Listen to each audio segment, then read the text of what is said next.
Hello friends, hi, welcome to Meena sweet home. நாம் இன்றைக்கி என்ன பார்க்க போகிறோம் தெரியுமா? கேழ்வரகு கூழ் செய்ய போகிறோம். நாம் அது எப்படி பண்ணணும்னு பார்த்துக்கலாம். கோயிலெல்லாம் இந்த மாதிரி தான் செய்வாங்க. நான் அதே மாதிரி செஞ்சு காட்டுறேன். ஈஸி மெத்தட்லேயே செய்யலாம். இது வந்து நான் கோயிலில் செய்கிற மாதிரி தான் இந்த வாட்டி செஞ்சு காட்டுறேன். கடை மாவு தான் வாங்கியிருக்கேன். ஏன்னா நமக்கு கழுவி காய வச்சு அரைக்கலாம் டைம் இல்லை, அதனால். சரிங்களா? அதுவும் நான் கழுவி காய வைக்கணும்னு நினச்சேன். இந்த சிவபெருமான் வந்து அப்படியே வானத்தெல்லாம் இழுத்து மூடிட்டு இது பண்ணுவார், எனக்கு சோதிப்பார் என்ன பயங்கரமாக. சரி, இந்த டம்ளரில் 2 டம்ளர் மாவு எடுத்துக்கலாம். 2 டம்ளர் இல்லை 3 டம்ளர் எடுத்துக்கலாம். ஏன்னா ஒரு 4-5 பேர் குடிக்கிற மாதிரி. சரியா? 2. நீங்கள் வந்து இது காலையில் தான் நான் கரைக்கிறேன். ஃபஸ்ட்டு கரைச்சி வச்சிடணும், அதுக்கடுத்து நம்ம ஆக்கணும், காய்ச்சணும். இப்போ 3 போட்டிருக்கேன். இப்போ 3 போட்டிருக்கோமா, நாம் வந்து முதல்ல ஒரு 2 டம்ளர் தண்ணி ஊற்றி கொஞ்சம் கொஞ்சமாக ஊற்றிக்கிட்டே கரைக்கணும்.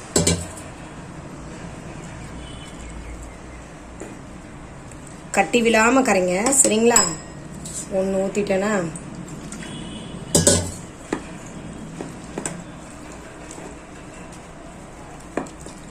நிறைய பேர் வந்து இது ரொம்ப கஷ்டம்னு நினைக்கிறாங்க.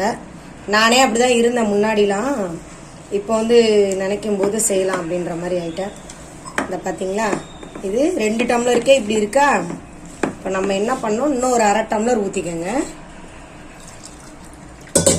பாருங்க, ஒரு 1/2 டம்ளர் ஊற்றிட்டு இதை கரைச்சிக்கலாம்.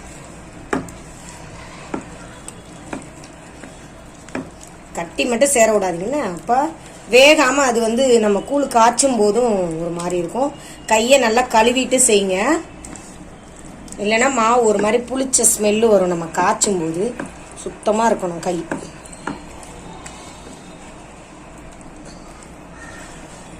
இந்த பாருங்க, கரைச்சாச்சு. இன்னொரு 1/4 டம்ளர் ஊற்றிக்கலாம். இன்னும் கொஞ்சம் இதுவாக இருக்கணும், ரொம்ப கட்டியாகவும் இருக்கக்கூடாது.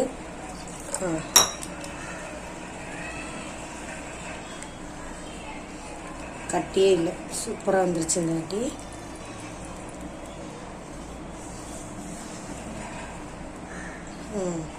உப்புலாம் போடக்கூடாது, வெறும் மாவை தான் கரைச்சி வச்சுருக்கேன். சரிங்களா?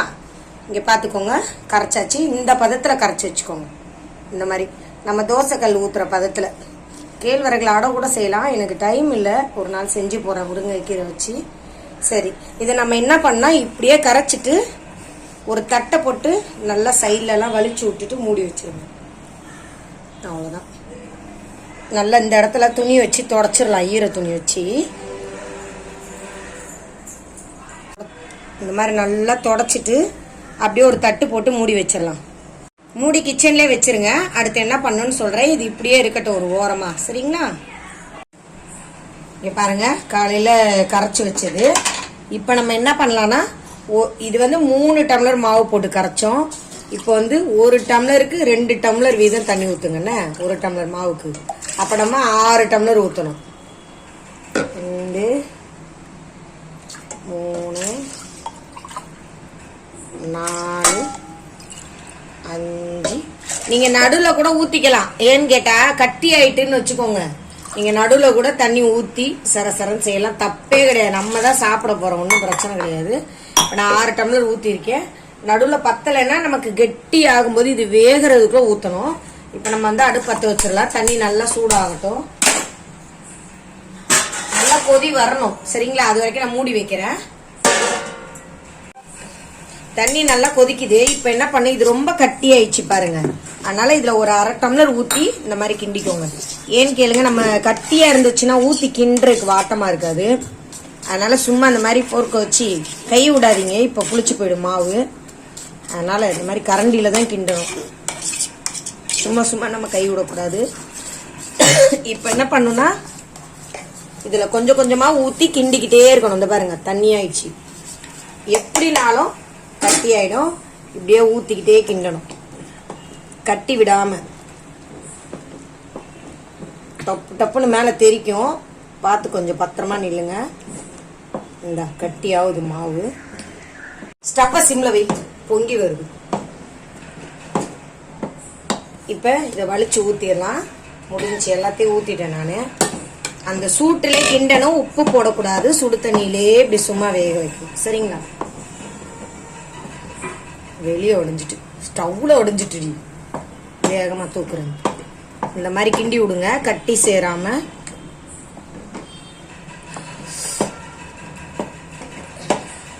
இதுல நீங்க முன்னாடியே அந்த சுடு தண்ணி வச்சீங்களா, அப்ப பச்சரிசி ஒரு கை போட்டு கூட செய்யலாம். நான் பச்சரிசி போடல. சரி, காலையில எப்படியும் நம்ம சாதம் வடிப்போம், அதுல கொஞ்சம் எடுத்து இதுல போட்டுக்கலான்னு. இது நல்லா கிண்டணும். நீங்க இப்படி கட்டியானோன்னே இதாயிடுச்சுன்னு நினைச்சிடாதீங்க, வெந்துருச்சுன்னு. நீங்க இப்படியே சிம்ல வச்சு கிண்டிக்கிட்டே இருக்கணும். உங்களுக்கு கூழ் நல்ல வாசனை வரும். இந்த மாதிரி மரக்கரண்டி வச்சு கிண்டுங்க. சில்வர் கரண்டினா கூட சரசரன்னு ஏன்னா போய் அடி பிடிக்கிற மாதிரி பண்ணோம். இது அவ்வளோ பிடிக்காது. மண்சட்டியில் பண்ணால் இன்னும் நல்லாயிருக்கும். ஆனால் நாங்கள் பண்ணுற இதுக்கு ஓங்கி குத்துனா மண்சட்டி டொபராயிடும். கதிருக்கு கூழ்னா பிடிக்கும், சங்கீதாவுக்கும் ரொம்ப பிடிக்கும். பட் ஆனால் அவன் ஃபஸ்ட்டு எதுவுமே திங்க மாட்டான். இப்போ எல்லாத்தையும் கேட்டு சாப்பிட்றான். இப்போவே காலையில் கரைச்சி வச்சா இது எப்போ அவனு கேட்குறான். இங்கே பாருங்க, நல்லா இப்படி வச்சு நல்லா முட்டை முட்டையாக பபுள்ஸ் வரும். நீங்கள் கிண்டிக்கிட்டே இருக்கணும். கிண்டிட்டு நல்லா இந்த மாதிரி பபுள்ஸ் வந்துச்சுன்னா வேக போகுது, வெந்துருச்சுன்னு அர்த்தம். அப்போ நீங்கள் அப்படியே கிண்டிட்டு ஆஃப் பண்ணிவிட்டு கரண்டியிலேருந்து வலிச்சிட்டு எடுத்து வச்சிடணும். சரிங்களா? அவ்வளோதான். எடுத்துட்டு மூடி வைக்கணும். மூடி வைக்கக்கூடாது, சூடு ஆவிலாம் இறங்கின பிறகு தான் நீங்கள் எடுத்து வைக்கணும். இந்த மாதிரி கிண்டிகிட்டே இருங்க.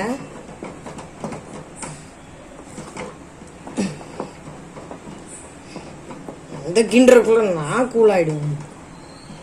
எனக்குமே கை வலிக்குது. நல்லா கட்டி ஆகாம கிண்டிட்டே இருங்க. சங்கீதா இருந்தாடி நீ கிண்டு.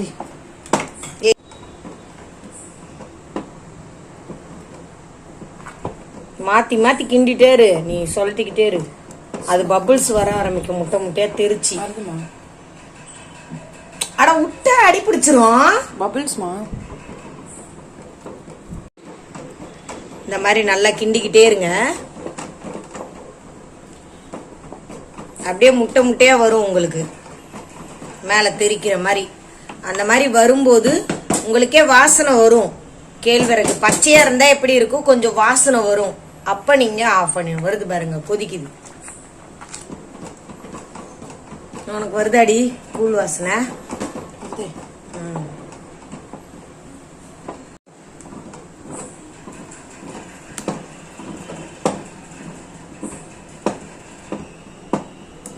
இந்த நீ இப்படி ஒரு நிமிஷம் கிண்டிட்டு இந்த பாருங்க, இந்த மாதிரி நல்லா கிண்டி விடுங்க.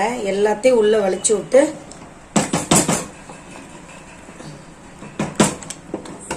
அடி பிடிக்காத அளவுக்கு நம்ம தண்ணி வச்சதும் கரெக்டா இருக்கு பாருங்க. ஒரு டம்ளர் மாவுக்கு 2 டம்ளர் ஊத்தி கரைக்கணும். சாரி, 1 டம்ளர் ஊத்தி கரைக்கணும். ஆனா காய்ச்சும் போது 1 டம்ளருக்கு கையில சுட்டுச்சு. 1 டம்ளர் மாவுக்கு 2 டம்ளர் தண்ணி ஊத்தணும். ஆனா நீங்க இப்படி உடனே கொதிச்சு வருதுன்னு வெந்துட்டு அப்படின்னு ஆஃப் பண்ணக்கூடாது. நல்லா ஒரு 10 நிமிஷம் அப்படியே கிண்டணும். அப்பதான் வேகும். கூழ் நாளைக்கு டேஸ்டா இருக்கும். இல்லைன்னா உங்களுக்கு ஒரு சில சமயம் மாவு மாதிரி இருக்கும் பாத்தீங்களா, கூழ் நம்ம எங்கன்னா வாங்கும்போது அது வேகாம அப்படியே எடுத்துட்டு இருப்பாங்க அவசரத்துல. இந்த மாதிரிதான் எடுக்கணும். கிண்டிக்கிட்டே இருக்கணும். ஆனா அடியில பிடிக்க விடாம கிண்டணும். கிண்டி நீங்க அப்படியே நல்லா கொதிக்க கொதிக்க கிண்டிட்டு அப்படியே மூடி ஓரமா வச்சிடணும். காலையில எடுத்து தயிர் இதெல்லாம் போட்டு சாப்பிடணும். சரியா? இதுலயும் நீங்க கொஞ்சம் அரிசி வேக வச்சிருக்கலாம், அதுதான் கோயில்ல செய்வாங்க கூழ். நான் சரி காலையில கொஞ்சம் சாதம் ஆக்கிட்டு அதை கொஞ்சம் கொலைய வேக வச்சுட்டு இதுல மிக்ஸ் பண்ணிடுவேன். நல்லாதான் இருக்கும். நம்ம தப்பா சொல்லி தரீங்களா? தப்பா இல்லை, நான் எனக்கு தெரிஞ்சது ஈஸியா சொல்லிக்கிறேன். அப்படியும் செய்யலாம், இப்படியும் செய்யலாம். பழைய சாதத்தை நீ தயிர் ஊற்றி வச்சுட்டு கூட காலையில மிக்ஸ் பண்ணிக்கலாம். சூப்பரா இருக்கும். பேசாம அதுல தயிர் இருந்தா ஊத்தி வைக்கிறியா சாதத்துல? சங்கீதா வேணாமா? அதை அப்படியே இதுல போட்டு சாப்பிட்டுக்கலாம். இந்த பாருங்க, நல்லா கொதி வருது பாருங்க.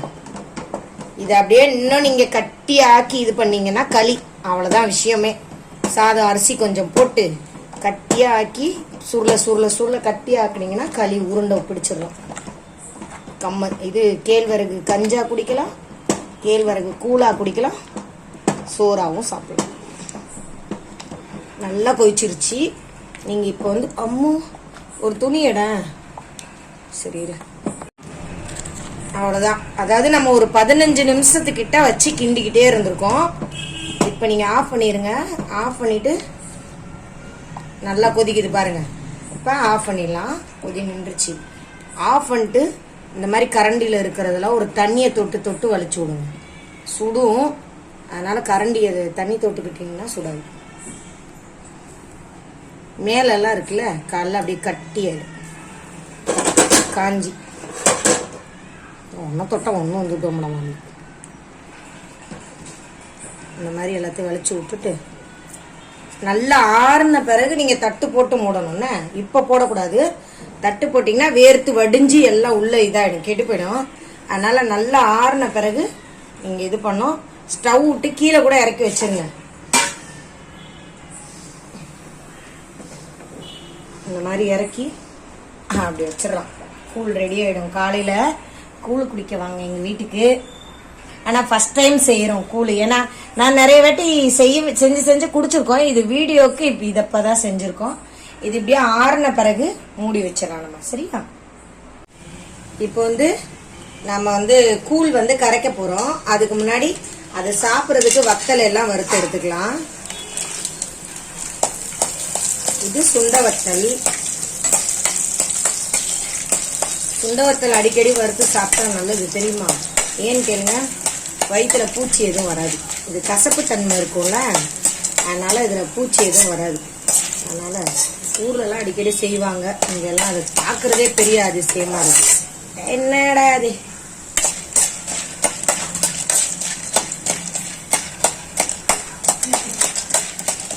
நல்லா வறுத்துக்கலாம். லைட்டா வறுத்தா போதும். ஏன்னா இது நல்லா காய வச்சுதான் வச்சிருப்பாங்க. கொஞ்சம் கலர் மாறினாலும் எடுத்துடணும். இப்போ எடுத்துடலாம்.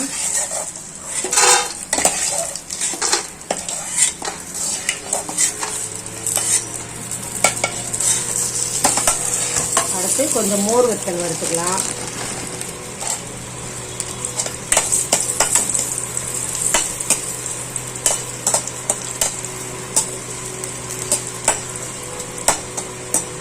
மோர் வத்தல் தான் ரொம்ப பிடிக்கும் எனக்கு. நம்ம வாங்குற இடத்துல மாங்காய் எல்லாமே கொடுப்பாங்க. ஆனா எனக்கு மோர் வத்தல் மட்டும்தான் எடுத்து சாப்பிடுவேன்.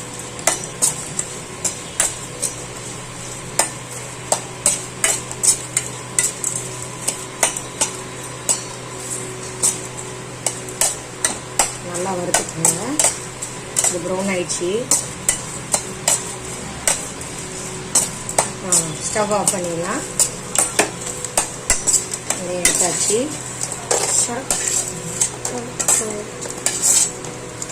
சரிங்களா? இப்போ அடுத்து நம்ம மாங்காய் வெட்டிக்கலாம்.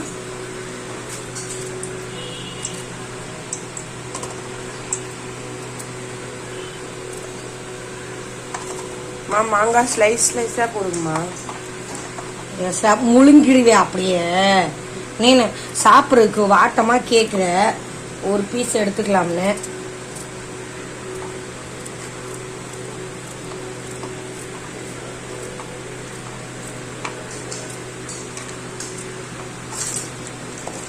மாங்கால மிளகாத்தூள் போட்டுதானே இருப்பாங்க. மிளகாத்தூள்லாம் போட வேணாம், அப்படியே சாப்பிடலாம். சூப்பராக இருக்கும்.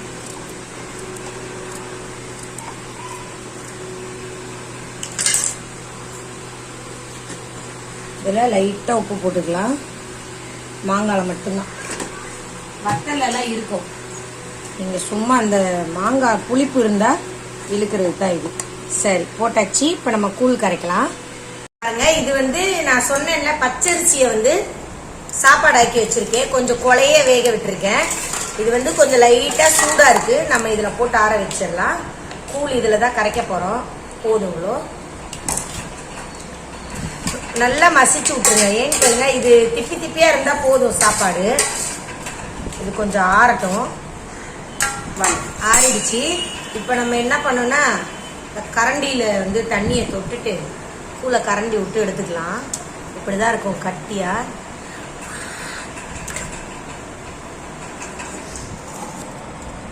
எடுத்து நம்ம தேவையான அளவு கரைச்சிப்போம். சரிங்களா? ரொம்ப கரைச்சோம்னா வீணா போயிடும். அதனால தேவையான அளவு ஒரு 4 பேர் குடிக்கிற மாதிரி. அதுக்குதான் கதிர் வந்து நல்லா குடிப்பான்.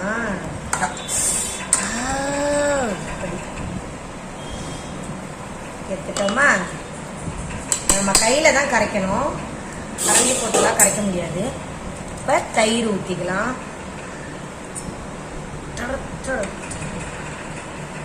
நல்லா ஒரு 2-3 கரண்டி ஊத்துங்க. நம்ம தானே குடிக்க போறோம், உடம்புக்கு அவ்வளோ நல்லது. சரியா? இப்ப வெங்காயம் கொஞ்சம் போட்டுக்கலாம்.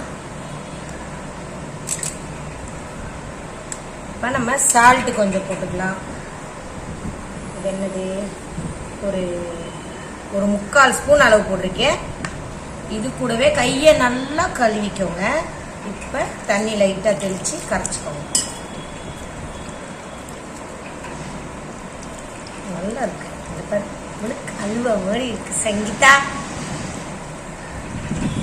அல்வா பாக்கெட் போட்டு வியாபாரம் பண்ணிடுவோமா? சங்கீதா அல்வா. சங்கீதா, இந்த கூழெல்லாம் நீங்க வீட்டுல செஞ்சு குடிக்கிறதா அவ்வளோ அவ்வளோ நல்லது. ஏன்னா இது நம்ம வந்து வீட்டுல செய்யறோம், எதுவுமே போடல, கேழ்வரகு மாவுல மட்டும்தான் செய்யறோம். அவங்களும் கேழ்வரகுல தான் செய்யறாங்க, ஆனா கூட ஏதோ போட்டு செய்யறாங்க. அதனால அது டேஸ்டே மாறுது நம்ம வாங்கும்போது. இன்னும் கொஞ்சம் லைட்டா தண்ணி தெளிச்சுக்கோங்க. நீங்க மோர் கூட ஊத்தி கரைச்சிக்கலாம். நான் தான் தயிர் ஊத்திருக்கேன். மோரும் ஊத்தலாம், தயிரும் ஊத்தலாம், தப்பே கிடையாது. நம்மளோட விருப்பம் தான். 2 ஒண்ணு வேணுமா? கிடையாது. தண்ணியா ஊத்தி கலக்குவாங்க. அப்ப இந்த தண்ணியை ஊத்தி பண்ண மாட்டாங்கல்ல. மோர்ல எதுல போடுறாங்க? உப்பு தண்ணி. நீங்க அதை தனித்தனியா போட்டீங்க, அவ்வளவுதானே? அதுதான் விஷயம். தண்ணியா நம்ம கரைக்கிறோம்ல, அப்படி இல்ல. அவங்க வந்து தண்ணி ஊத்தாம மோர் அப்படியே சல்லுன்னு ஊற்றுவாங்க. இல்லைன்னா நீராகார மாதிரி எதனா ஊற்றுவாங்க. இன்னும் கொஞ்சோண்டு தயிர் போட்டுக்கலாம். இன்னும் கொஞ்சம் தண்ணி தெளிச்சுக்கோங்க. கொஞ்சம் தண்ணியா இருக்கணும்ல, குடிக்கிற மாதிரி.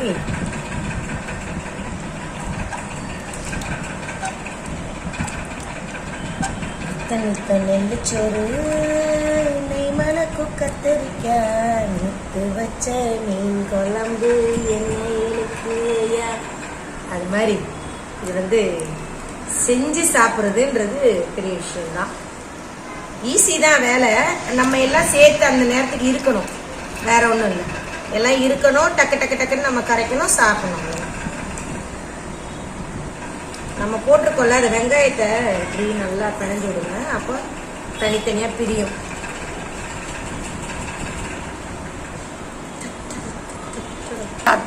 இன்னும் கொஞ்சம் தயிர் ஊத்திக்கலாம். அப்புறம் இன்னும் கொஞ்சம் தண்ணி ஊத்திக்கலாம். இன்னும் கொஞ்சம் உப்பு போட்டுக்கலாம்.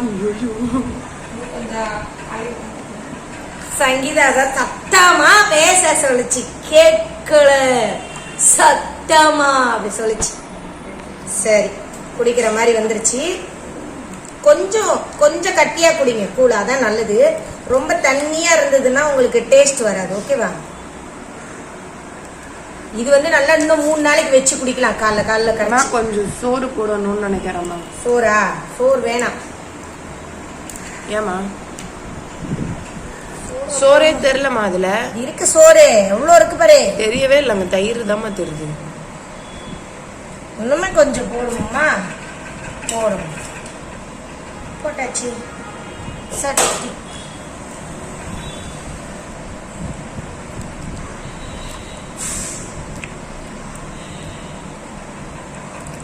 வெயில் குடிச்சோன்னா, காலையில ஒரு டம்ளர் குடிச்சோன்னு வச்சுக்கோங்களேன், நல்ல ஒரு உங்களுக்கு என்ன சொல்றது, மத்தியானம் ஒரு 1 மணி வரைக்கும் பசியே எடுக்காது.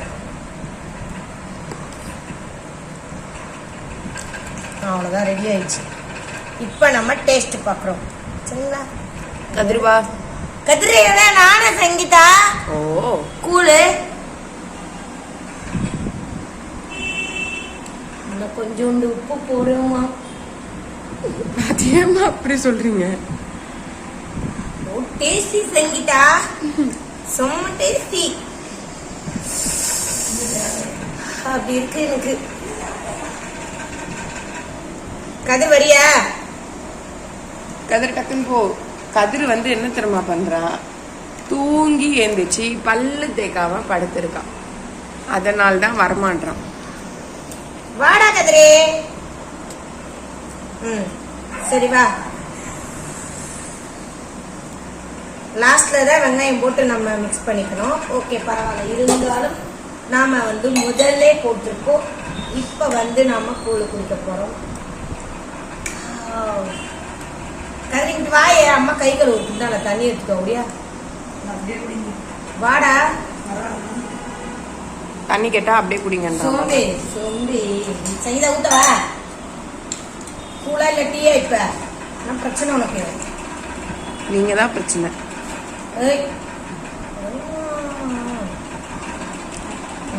கதிரு பல்லு விளக்க மாட்டியா? கதிரு பல்லு விளக்காம இப்ப குடின்னு சொல்லிட்டோம்னா வந்து குடிப்பா தெரியுமா?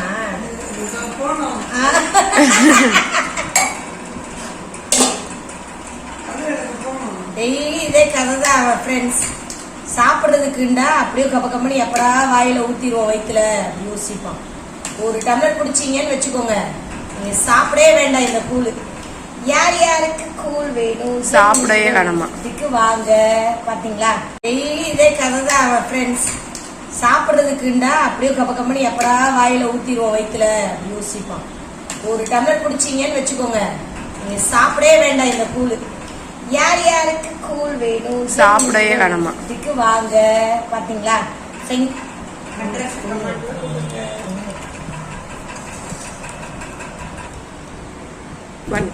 யார் யாருக்கெல்லாம் கூழ் வேணுமோ வாங்க எங்க வீட்டுக்கு குடிக்க. எல்லாருக்கும் எச்சி ஊறுதா? அடி நான் சாப்பிட போறேன். மோர் மிளகு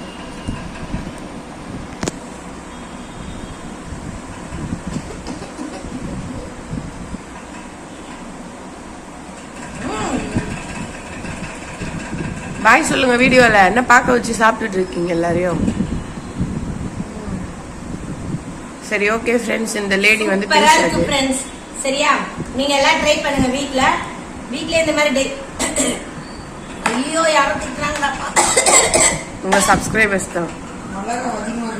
சரி ஓகே ஃப்ரெண்ட்ஸ், இந்த மாதிரி டெய்லி ஒரு டம்ளர் கூழ் சாப்பிட்டீங்கன்னா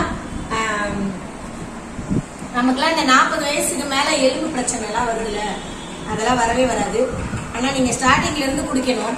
இது அந்த காலத்துல இருந்து வயசு பெரியவங்க எல்லாம் குடிச்சதுனாலதான் அவங்க வந்து 100 வயசு 80 வயசு வரைக்கும் வாழ்ந்துருக்காங்க. நோய் நொடி இல்லாம வாழ்ந்துருக்காங்க. முக்கியமா நம்மளால எத்தனை வயசுல அப்படியே டொப்புக்குன்னு மவுத்தா போயிடுவேன்னு எனக்கே தெரியாது. சரி ஓகே ஃப்ரெண்ட்ஸ், இந்த மாதிரி நீங்களும் கூழ் செஞ்சு குடிங்க. உடம்பு நல்லா ஹெல்த்தியா பார்த்துக்கோங்க. சத்துள்ள பொருளா சாப்பிடுங்க. சும்மா திடமா இருங்க. சரியா? ஓகே ஃப்ரெண்ட்ஸ், அடுத்த வீடியோல பார்க்கலாம். பாய் பாய்.